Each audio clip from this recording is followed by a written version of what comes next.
चलते हैं अपन आगे। गर्मी बहुत ज्यादा हो रही है, उमस हो रही है।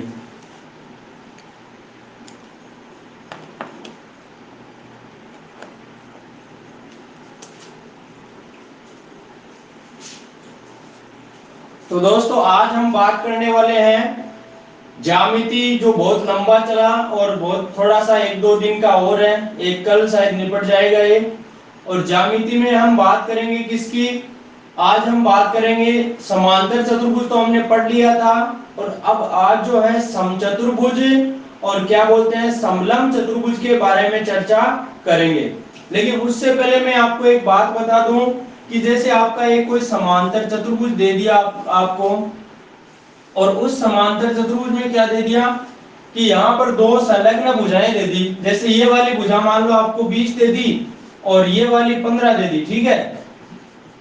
ये 20 और ये 15 दे दी, और आपको एक विकर्ण की लंबाई भी दे दी। जैसे मान लो ये वाली विकर्ण की लंबाई दे दी आपको क्या बोलते हैं 24 सेंटीमीटर दे दी।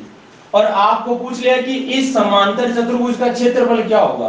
तो आपको ज्यादा कुछ दिमाग लगाने की जरूरत नहीं है, आपको ये देखना है कि भाई एक ये त्रिभुज बना है ना, इस त्रिभुज का क्षेत्रफल आप निकाल लेना। कैसे? देखो ए बी सी तीन भुजाएं हैं, तो हीरोन का सूत्र निकाल के लगा के और इसका क्षेत्रफल निकाल लोगे। जितना इसका क्षेत्रफल है उतना ही इसका होगा। क्यों? क्योंकि ये 20 है तो ये भी 20 होगी, और ये 15 है तो ये भी कितनी होगी 15 होगी। तो यहां पर दोनों का यानी एक का क्षेत्रफल आ गया, उसका दुगुना करते ही क्या बन जाएगा समांतर चतुर्भुज का क्षेत्रफल बन जाएगा। तो इस वाली बात को ज्यादा बताने की जरूरत नहीं है क्योंकि आपको पता है, ठीक है। लेकिन हम बात करें किसकी? समचतुर्भुज की। तो समचतुर्भुज कैसा होता है? तो पहली बात तो दोस्तों जो समचतुर्भुज होता है उसकी चारों ही भुजाएं क्या होती है? समान होती है। जैसे समांतर चतुर्भुज था उसकी तो आमने सामने की भुजाएं समान थी, लेकिन समचतुर्भुज की सभी भुजाएं समान होंगी। बाकी सारे के सारे नियम वही होंगे, बस विकर्णों में फर्क आ जाएगा। और वो हम आज सीखने वाले हैं, क्या फर्क आएगा क्या नहीं आएगा, अभी करते हैं चर्चा। ये जो मैंने बोर्ड पे क्वेश्चन लिखा है ये वाला क्वेश्चन आ जाएगा तो कर लोगे ना एग्जाम में?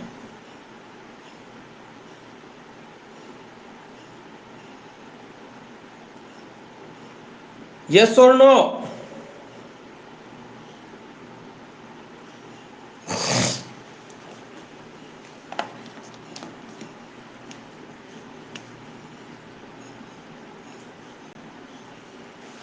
Very good.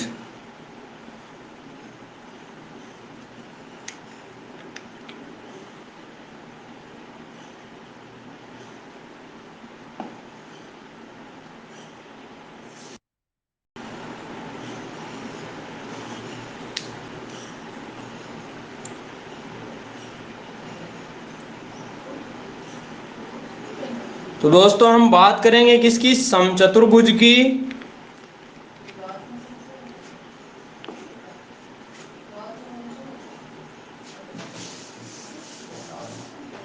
समचतुर्भुज।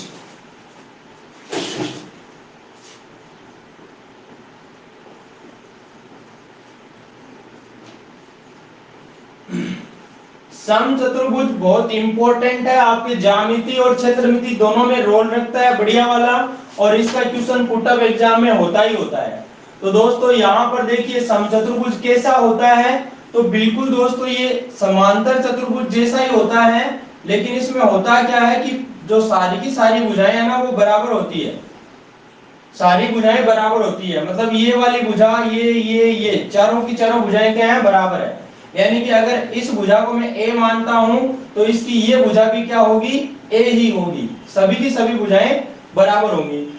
अब दोस्तों इसकी बात करूं तो इसमें क्या क्या विशेषता होती है? तो समांतर चतुर्भुज वाली सारी विशेषताएं होती है इसमें।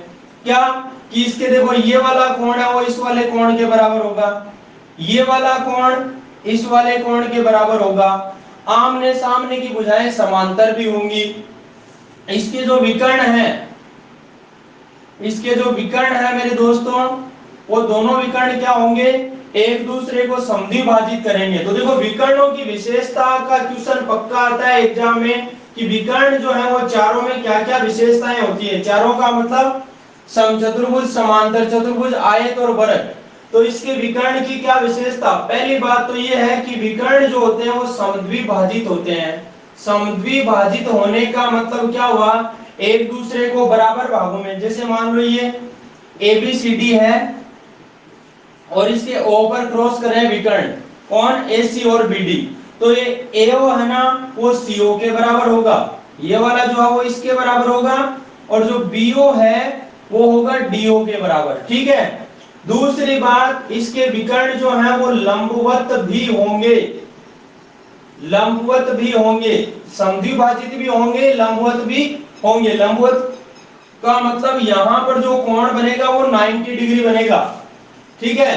तीसरी बात क्या, बराबर नहीं होंगे, दोनों विकर्ण इसके बराबर नहीं होंगे। बराबर सिर्फ दो ही आकृतियों के होते हैं, एक तो आपका आयत, दूसरा आपका वर्ग। उन दोनों के विकर्ण बराबर होते हैं, समांतर चतुर्भुज और समचतुर्भुज दोनों के विकर्ण बराबर नहीं होते हैं। अब दोस्तों यहां पर देखिए, पहली बात अगर इसका निकालना चाहे क्या, परिमाप निकालना चाहे मेरे दोस्तों, तो इसका जो परिमाप होता है वो होता है 4 गुणा भुजा। तो यहां पर देखो A है, A चारों में भुजाएं बराबर है तो चारों को जोड़ दो तो 4 बार A आ जाएगा, 4 गुणा भुजा आ जाएगा। दूसरी बात, अगर मैं इसका क्षेत्रफल निकालना चाहूं तो दो तरीके से निकाल सकता हूं। एक तो निकाल सकता हूं क्या, आधार गुणा ऊंचाई से, तो हाँ जी,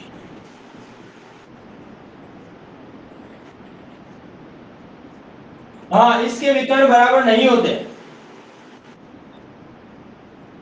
हाँ, समकोण पर समद्विभाजित करते हैं, 90 डिग्री का कोण भी बनाते हैं, एक दूसरे को बराबर भागों में भी बांटते हैं, लेकिन दोनों विकर्ण बराबर नहीं होते। ये विकर्ण बराबर कब होते हैं, जब देखो ये वाली लाइन पूरी पूरी ऐसे हो जाती है, ये वाली लाइन ऐसे हो जाती है, यानी यहाँ कोण 90 का बन जाता ना, तो पूरा डायग्राम एकदम फिट फिट हो जाता और दोनों विकर्णों की लंबाई बराबर। ये जो थोड़ा सा झुका हुआ ना, उसकी वजह से एक विकर्ण लंबा होगा और एक छोटा होगा। ठीक है। हाँ, अगर ये वर्ग बन जाए ना तो क्या होंगे, इसके विकर्ण बराबर हो जाएंगे। ठीक है। अब इस आधार गुणा ऊंचाई से निकाल सकते हैं। हाँ जी, लंबवत का मतलब 90 डिग्री का कोण बनाते हैं ये ना यहाँ पर। ठीक है। अब क्षेत्रफल जो होता है वो आधार गुणा ऊंचाई से निकाल सकते हैं। कैसे, जैसे मान लो आपका ये क्या है, समचतुर्भुज है, जिसका आपको ये आधार दे दिया और ये लंब दे दिया, दोनों के बीच की दूरी दे दी, तो आधार गुणा ऊंचाई से इसका क्षेत्रफल निकाल सकते हो, अगर ऐसा दे रखा है तो। और नहीं दे रखा तो दूसरी चीज क्या आएगी, दूसरा किस तरीके से, देखो 1/2 गुणा विकर्णों का गुणनफल, ये बहुत अच्छा फॉर्मूला है, 1/2 गुणा विकर्णों का गुणनफल। हाँ जी,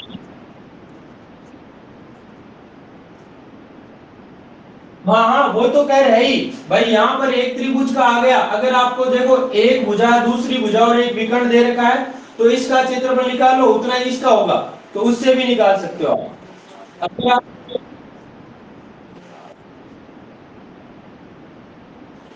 त्रिभुज हाँ सुनो सुनो मेरी बात सुनो, अगर आपका एक त्रिभुज है, इसकी तीन भुजाएं हैं ए बी और सी, तो यहाँ पर इसका पहले अर्ध परिमाप निकालते हैं जो कि होता है ए प्लस बी प्लस सी बटा दो। ठीक है। और जो क्षेत्रफल होता है इस त्रिभुज का वो होता है क्या, रूट एस गुणा S minus A S minus B S minus C. ठीक है, ये क्षेत्रफल निकालने का होता है। ठीक है ना। तो यहां पर देखो 1/2 गुणा विकर्णों का गुणनफल, ये ध्यान में रखना मेरे मित्रों। और एक बात आपको बता दूं कि अगर आपको दोनों विकर्णों की लंबाई दे रखी है और आपको इसकी भुजा पूछ ले तो भुजा कैसे निकालोगे, ध्यान से समझना मेरी बात को दोस्तों। अगर दोस्तों ये वाला विकर्ण है AC, इसको मैं नाम देता हूं D1। D क्यों, क्योंकि D का मतलब होता है डायगोनल, डायगोनल, डायगोनल का मतलब विकर्ण, इंग्लिश में डायगोनल, हिंदी में विकर्ण। इसको मैंने नाम दे दिया D1, और जो दूसरा विकर्ण है इसको नाम दे दिया मैंने D2। बात ध्यान से समझना मेरी। यहां पर दोस्तों एक बार इस त्रिभुज की तरफ झांको, देखो A B O, ये जो त्रिभुज है इसमें अगर आप झांकोगे तो आपने देखा कि पूरा जो विकर्ण था AC जिसकी लंबाई थी D1, अगर आप इसकी लंबाई निकालना चाहो सिर्फ AO की तो D1 का आधा नहीं हो जाएगा, अगर D1 बट्टा 2। इसी तरीके से जो BD था वो पूरा D2 था, तो BO जो है वो इसका आधा हो जाएगा, यानी D2 बट्टा 2 हो जाएगा, D2 का आधा हो जाएगा। ये भी D2 का आधा है, ये भी D2 का आधा, ये D1 का आधा, ये D1 का आधा। अब इससे फायदा क्या? देखो एक बार इस त्रिभुज में, इन ट्रायंगल AOB, इस त्रिभुज में आप जब देखोगे तो देखो 90 के सामने जो है वो इसकी भुजा यानी कर्ण है।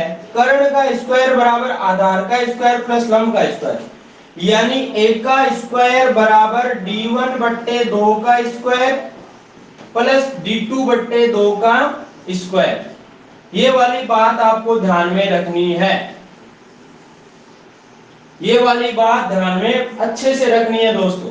तो ये बात छाप लो, और अगर इससे थोड़ा सा मैं इसको सोल्व करूं आगे तो एक बात निकल कर आएगी क्या, देखो a का स्क्वायर बराबर ये हो जाएगा D1 का स्क्वायर बट्टे 2 का स्क्वायर 4, और यहाँ D2 का स्क्वायर बट्टे नीचे 2 का स्क्वायर 4। जब इसको सरल करोगे तो a का स्क्वायर बराबर यहाँ 4 4 है, नीचे तो 4 आ गया लघुत्तम, और ऊपर वाले ऐसे कैसे जुड़ जाएंगे, यानी D1 का स्क्वायर प्लस D2 का स्क्वायर, और ये 4 जो है वो इसके गुणा में आ जाएगा, मतलब 4 गुणा भुजा का स्क्वायर बराबर D1 का स्क्वायर प्लस D2 का स्क्वायर। ये वाली बात भी ध्यान में रखनी है। इतनी सी बात को पहले सभी लोग छाप लो।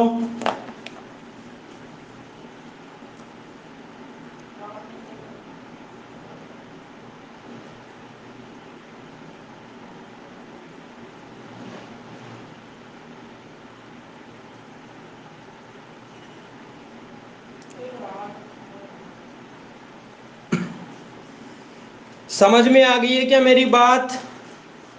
यस और नो?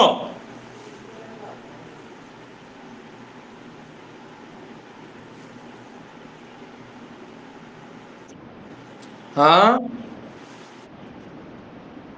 बताइए।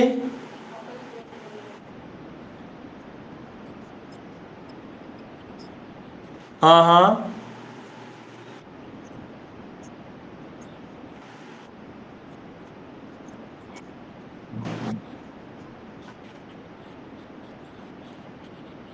भेजो, देखिए फोटो भेजो आप।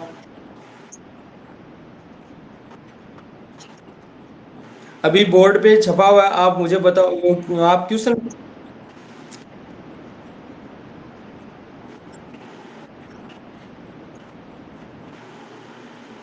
नहीं ऐसे मेरे समझ में, आप क्वेश्चन भेज दो, आपको डायरेक्ट अभी बता ही दूंगा, सामने है ना। व्हाट्सअप कर दो आप अभी, साफ फोटो देना।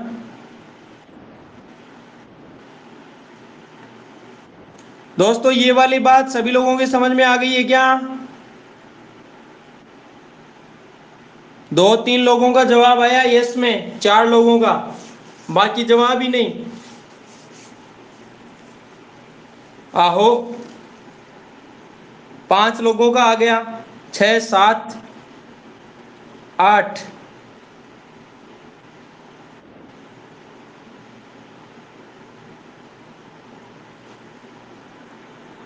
मतलब ये हुआ कि 20 लोगों में से 8 लोगों के समझ में आया है ना, 9 के।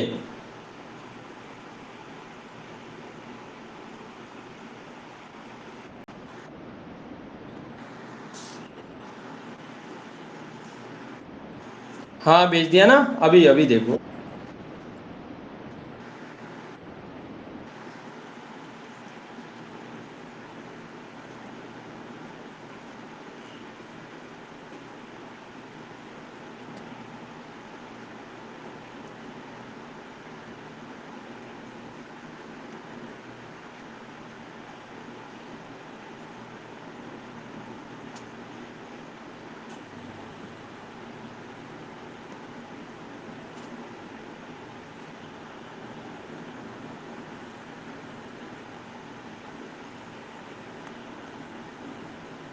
यही है क्या 4 नंबर क्वेश्चन?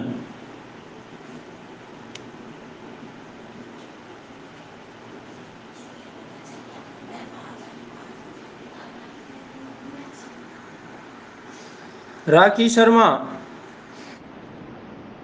4 नंबर क्वेश्चन ही है ना? दिख रहा है आप सभी लोगों को? स्क्रीन दिख रही है क्या सभी लोगों को?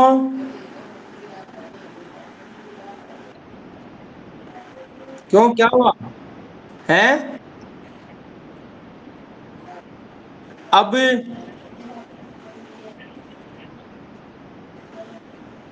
आप अपने मोबाइल को सीधा कर लो।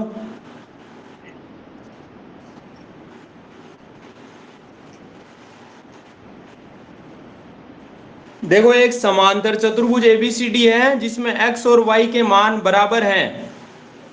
बराबर नहीं, इनके मान निकालने हैं मतलब।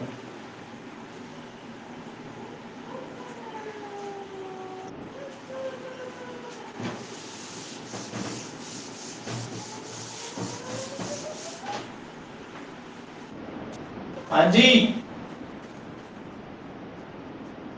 हाँ, दो इक्वेशन बनेगी, देखो अभी बताता हूँ आप लोगों को।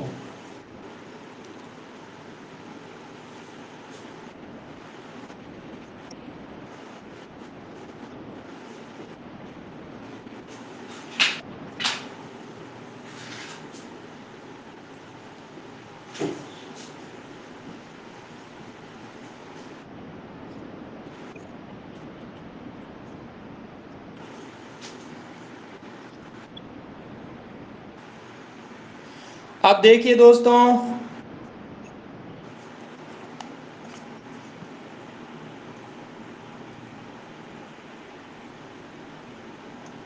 ये क्वेश्चन सभी को दिख रहा है अब आराम से?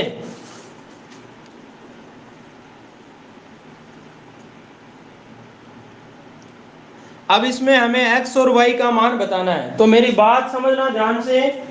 यहां पर ये समांतर चतुर्भुज है, तो मैंने बताया था कि अगर आपके पास कोई समांतर चतुर्भुज है तो उसके आमने सामने के कोण हमेशा बराबर होते हैं। मतलब ये वाला कोण इसके बराबर होता है, ये वाला कोण इसके बराबर होता है। और इस बात को जब आप पकड़ोगे तो आपको क्या मिलेगा यहां पर? हाँ, क्या हुआ?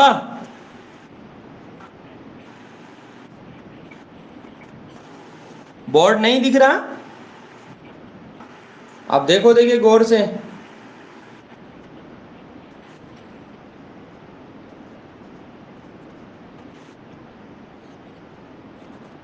अब तो अब तो दिख रहा है क्या? यार, यार मेरे में तो पूरा ही दिख रहा है भाई।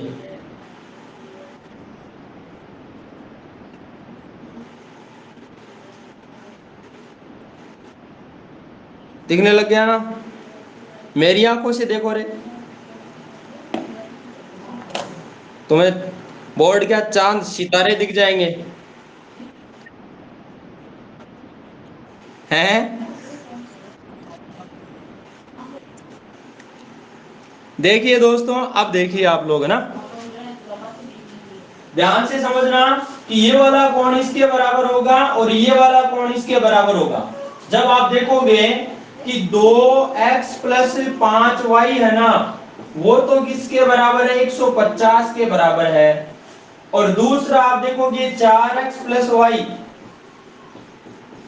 वो किसके बराबर होगा? 75 के बराबर होगा। अब दोस्तों यहां पर दो समीकरणें बनी हुई हैं। जब आप इन समीकरणों को सरल करोगे तो यहां पर आप एक काम कीजिए, या तो जो x है ना उसके मान बराबर कर लीजिए, या फिर y के मान बराबर कर लीजिए। दोनों में से किसी एक मान को बराबर कर लो। अगर मैं x का मान बराबर करना चाहूं तो यहाँ 4 है और यहाँ 2 है, तो इसको भी मैं 4 बना सकता हूं। वो 4 कैसे बनेगा? जब इसको मैं 2 से गुणा कर दूं। या फिर मैं y को बराबर करना चाहूं तो यहाँ 5y है, यहाँ भी मैं इसको 5y बना लूं। यानी इसको 5 से गुणा करते ही 5y बन जाएगा। अब आपकी मर्जी है कौन से को करना चाहते हो। देखो मैं यहाँ x को बराबर कर रहा हूं, तो देखिए मेरे दोस्तों, जब आप इस समीकरण को क्या कर दोगे, इस वाले समीकरण को जैसे ही 2 से गुणा करोगे, तो देखिए 2x था, जब 2 से गुणा होगा तो कितना बन जाएगा, 4x। ये 5y था, 2 से गुणा करोगे 10y बन जाएगा। और यहाँ 150 है, 150 को 2 से गुणा करोगे तो 300 बन जाएगा। इतनी बात सभी लोगों के क्लियर हो गई है क्या? यस और नो?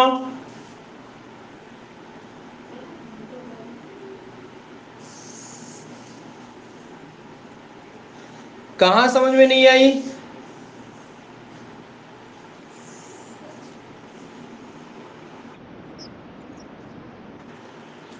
तो आपके में नेटवर्क प्रॉब्लम है, फिर इधर से तो सही है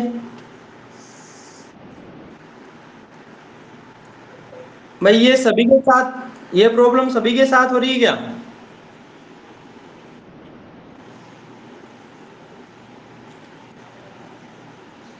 अब आ गया क्या?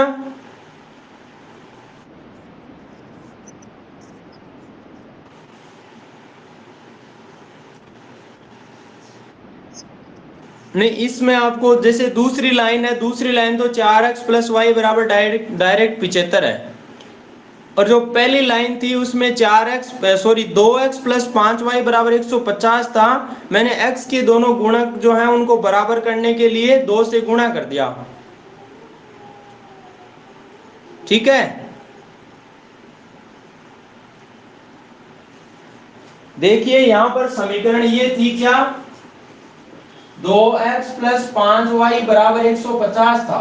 जब इसको मैं 2 से गुणा करूंगा तो क्या बन जाएगा, 2 गुणा 4x, 2 पंजो 10y, और 2 को 150 से गुणा किया 300 आ गया।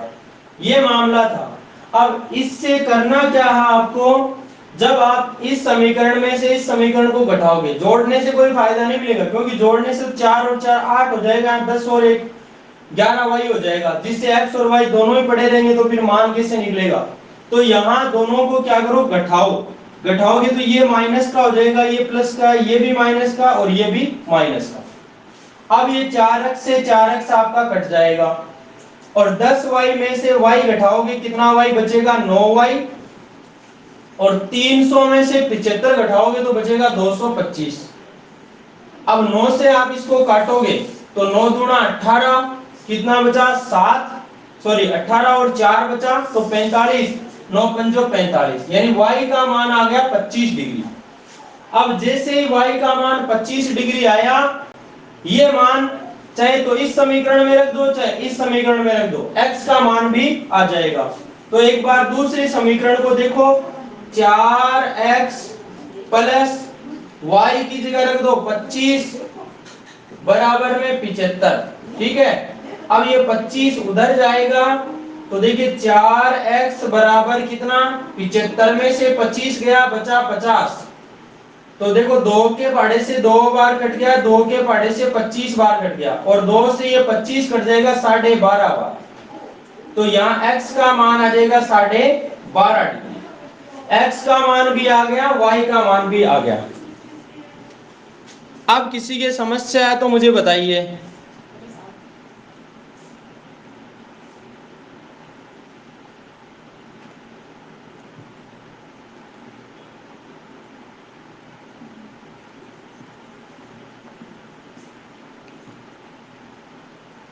नहीं है ना किसी के भी?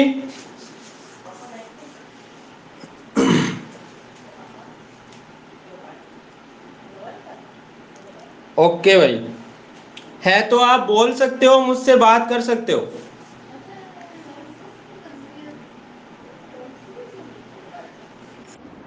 हाँ बताओ।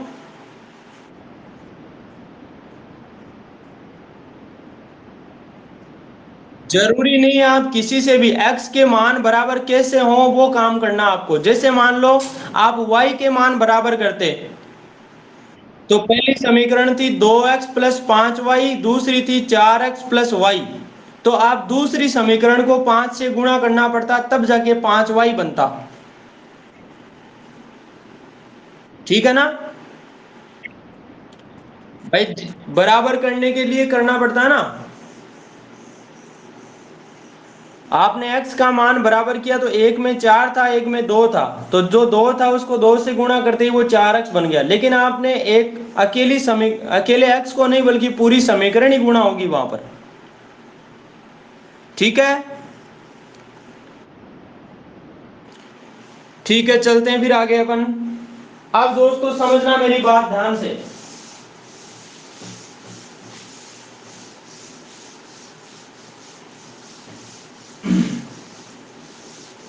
यहां पर जो समचतुर्भुज है इसका क्वेश्चन किस तरीके का बनेगा। पहली बात, पहला क्वेश्चन बना रहा हूं, एक समचतुर्भुज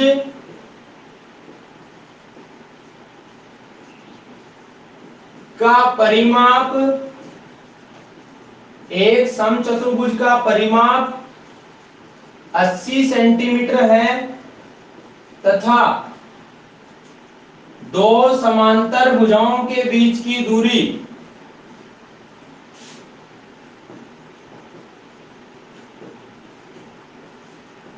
बीच की दूरी 15 सेंटीमीटर है, तो इसका क्षेत्रफल क्या होगा। ये सवाल है बड़ा मस्त वाला, छोटा सा सवाल है, बिल्कुल इजी सवाल है।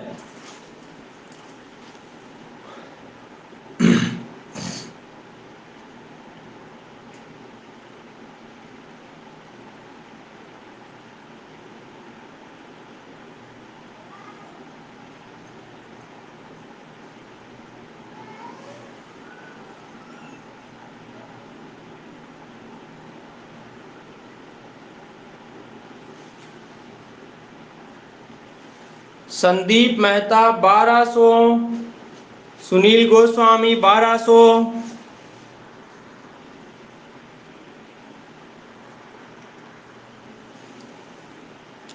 अब दोस्तों देखिए मैं बता देता हूं आप लोगों को कि एक समचतुर्भुज का परिमाप 80 है, तो घबराना नहीं, सवाल को हमेशा समझ कर करना है।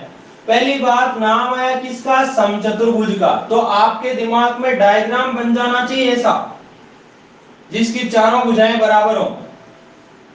ये बन गया समचतुर्भुज और इसका परिमाप 80 दिया है, मतलब इन चारों भुजाओं का जोड़ जो है ना वो कितना दिया है, 80 दिया है। अगर एक भुजा ए है तो चारों भुजाएं ए ए ए होंगी, तो यहां इसका परिमाप जो बनेगा वो क्या बनेगा, 4 गुना ए नहीं बनेगा क्या। और ये परिमाप जो दे रखा है वो कितना दे रखा है, 80 दे रखा है। 80 दे रखा है तो देखिए 4 के पढ़े से 80 कट गया 20 बार, 20 चौके 80, तो ए का मान कितना आ गया, 20 आ गया। और आप देख सकते हो अगर इसकी भुजा 20 आ गई है और इसका परिमाप निकालना चाहो तो देखो 20 20 40, 20 60, 20 चौक 80, तो परिमाप 80 बन जाएगा।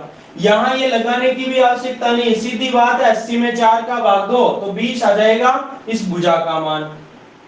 दूसरी बात, दोनों भुजाओं के बीच की दूरी, कौन सी दोनों भुजाएं, समांतर भुजाएं, 15 सेंटीमीटर है। अब दो ये समांतर भुजा ले लो चाहे ये वाली ले लो, यहां पर दोनों के बीच की दूरी 15 दे दी आपको, ये वाली दूरी 15 सेंटीमीटर दे दी है और आपको इसका क्षेत्रफल पूछ लिया है। तो दोस्तों डायरेक्ट जो इसका क्षेत्रफल आएगा बड़ा इजी है रे, क्षेत्रफल होता है आधार गुणा ऊंचाई, तो आधार तो है 20 गुणा ऊंचाई है 15, तो 15 से 20 को गुणा कर दो आपका भला हो जाएगा। 15 गुणा 2 कितना, 30, और एक आगे ये जीरो लग गया यानी 300 सेंटीमीटर स्क्वायर इसका क्षेत्रफल आ जाएगा। अरे समझ में आया क्या, यस और नो।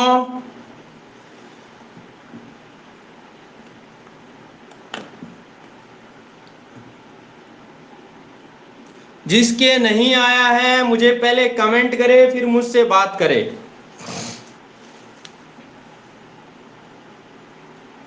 वेरी गुड, सभी के समझ में आ गया है ना। और नहीं आया तो भाई बोल दीजिए अभी, बाद में कहीं आपकी आंख खुले जब मैं इस सवाल को मिटा दूं और दूसरा करने जाऊं तब। कोई दिक्कत नहीं है किसी के, मतलब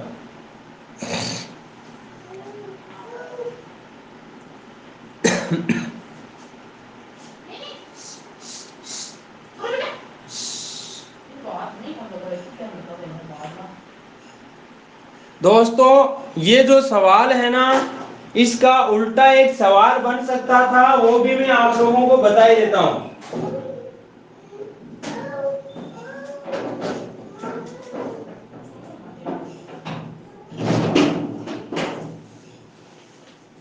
देखिए जो उल्टा सवाल बनेगा वो क्या बन सकता है, आपको यहां पर परिमाप न देकर आपको परिमाप तो मान लो पूछ ले इसका कि भाई परिमाप कितना होगा, और दो समांतर भुजाओं के बीच की दूरी 15 दे दे, और इसका जो क्षेत्रफल है वो दे दे आपको 300 सेंटीमीटर स्क्वायर।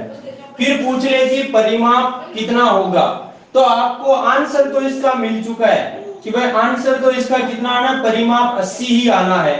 लेकिन जो करने का तरीका है वो समझना मेरे दोस्तों। देखो आपको यही समझना है कि अगले ने दिया क्या है। इसने कहा एक समचतुर्भुज का परिमाप क्या होगा यदि दो समांतर भुजाओं के बीच की दूरी 15 है और इसका क्षेत्रफल 300 है। पहली बात, नाम आया समचतुर्भुज का, तो बिल्कुल बना दीजिए ऐसा।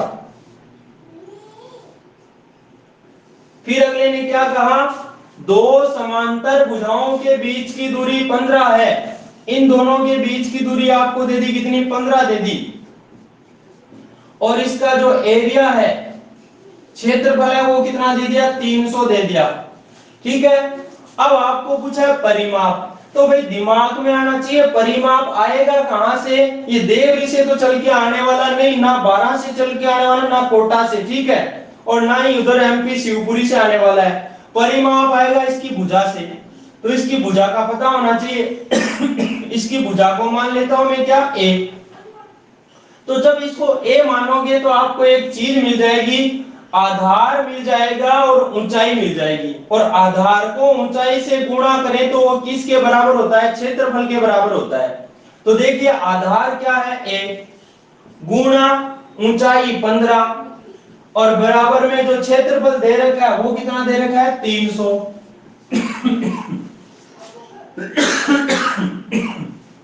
तो यहां से 15 से आपका 300 घट जाएगा, 15 एकम 15 और 15 दूना 30, आगे 0 है, यानी 15 से 20 बार घट जाएगा 300। तो एक का मान कितना आ गया, 20 आ गया, यानी भुजा 20 आ गई, तो परिमाप डायरेक्ट निकाल सकते हो, 20 20 40, 20 या 60, 20 चौक 80, तो परिमाप आ गया है 80 सेंटीमीटर। दोस्तों शायद इस तरीके में किसी के कोई समस्या